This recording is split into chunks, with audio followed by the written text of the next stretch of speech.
In this tutorial, you are going to learn how to insert bullets in Word, as well as change the style of those bullets once they have been inserted. Start Word. As you can see here, we have a blank document. Now, enter a line of text that you want to be your first bullet. Make sure you are in the Home tab, then click on the Bullets icon. A bullet point will appear at the start of the line. Now, when we press Return to go to the next line, a bullet point will automatically appear at the start of the line. Enter some more text.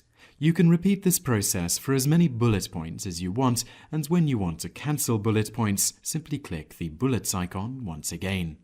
With our bullet point list created, let's have a look at how we can change the style of those bullet points. Make sure that your cursor is on one of the bullet point lines and then click the small drop-down arrow attached to the bullets icon. A menu will appear with several style options to choose from. Click the one that you like and it will be applied to the bullet points. Here we are choosing the tick.